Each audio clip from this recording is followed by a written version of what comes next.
What's going on, everybody? Kennybomb is in the building, and we are back today talking Mortal Kombat Aftermath, which should be released within the next 6 months. Now, that is purely speculation based on when we got Mortal Kombat Aftermath with Mortal Kombat 11, but I think there's a pretty good chance. Now, this one could be pretty controversial because they did something with a big character a lot of people wanted to see in Mortal Kombat 1 story. And was that something good or was that something bad? I don't know. I need y'all to tell me in the comment section once we get done. Let's go ahead and jump into it. With General Shao freed from prison, we began raising a new army against the royal family. So this ties directly back into General Shao's tower ending. After Mortal Kombat 1 story, General Shao was locked up in a prison. He broke out of that prison just like Shang Tsung did. They probably need to get better guards. And after he broke out of that prison, he tried to build an army that could take over Outworld. But as we see here, General Shao was not happy because Kevin Owens and the goons around him were not strong enough to make this army thrive. That's where we start seeing things from Reiko's perspective. And Reiko, his perspective is definitely the most interesting because General Shao makes a call that none of us expected. Let's go ahead and see what happens. Though many were eager recruits, few were good at soldiering. It was so bad, the general was forced to change tactics. He decided that we needed a doomsday weapon. So this army's not strong enough. They need a doomsday weapon. Who does General Shao call on when they need a doomsday weapon? Could it be a creature who was so powerful he had to poison him in the previous universe? Nah, can't be. Who is it? That weapon isn't a thing, though. It is a monster. Onaga, the Dragon King. Now, having the Deadly Alliance back in Mortal Kombat 1 story was fine. It was great. I think they should have told us where we were going before the game even started because a lot of us were going in there looking forward to Onaga, but that's our own fault for making those assumptions. And I know a lot of people hated how the story in Mortal Kombat 1 ended. I hated it myself. The Armageddon stuff was just not it. Back to time travel, what are we doing?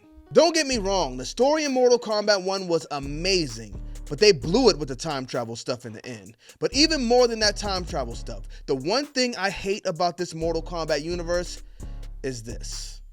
Onaga was such an evil, powerful being. How do we reduce him to this? If this is the only way we could have seen Onaga in Mortal Kombat 1, I would rather not see him at all. I would rather them save him for Mortal Kombat 13 or Mortal Kombat 14, where he could be introduced for the first time as just a nasty villain, just like they did in Mortal Kombat Deception. But this kind of ruins everything. Where do we go from here? Let's go ahead and check it out. The general told me the old legends were true, that his ancient ancestor defeated Onaga, trapping him deep inside Mount Sagan. So who is General Shao's ancient ancestor? Is he gone? Because you killed Onaga, but now you're gone. So we're left to believe that a mere mortal who isn't even given the respect of having a name, they're just labeled General Shao's ancient ancestor, defeated Onaga and locked him in this cave. Onaga's still alive, but this ancient ancestor just happens to be dead. Onaga must be immortal because he's still alive in this cave while this mysterious ancestor is obviously not. Who killed that guy? Because it had to be a bad man or a woman. Probably died of old age, I don't know. But while we're here, where is General Shao's dad that Sindel gave this high praise to? Because he sounds like he was a bad man too. General Shao must just be the weak link because as we see in Mortal Kombat 1 story, he got jobbed out again. Now here he is bringing out the big guns in Onaga, about to ruin everything. Let's see where we go from there. The Dragon King is still there today. His pent-up fury waiting to be unleashed. Few questions. Who is this young lady? Is this General Shao's sister? Because she has the same horns as him. We see General Shao in the background, so he went with Reiko to try to unleash Onaga. So what happens to him? We see what happens to Reiko. Let's take a look. Because Onaga is so dangerous, the general wouldn't risk trying to tame him before. But now, he feels we have no choice. Though I likely won't survive, I accept this mission gladly. That's a man right there. He walked into his death to serve his king. Shouts out to him. Or general, whatever you want to call him. I can think of no greater honor than to give my life in the general's service.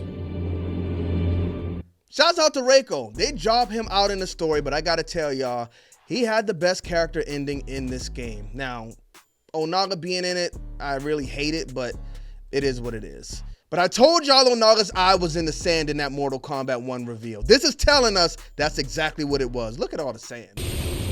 Because Come on, y'all. I was right the whole time. You got to give it to me. No, I was definitely wrong.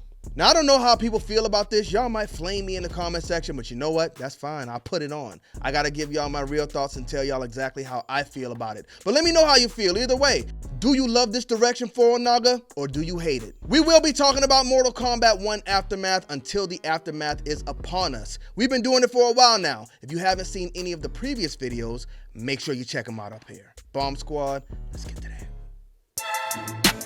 that.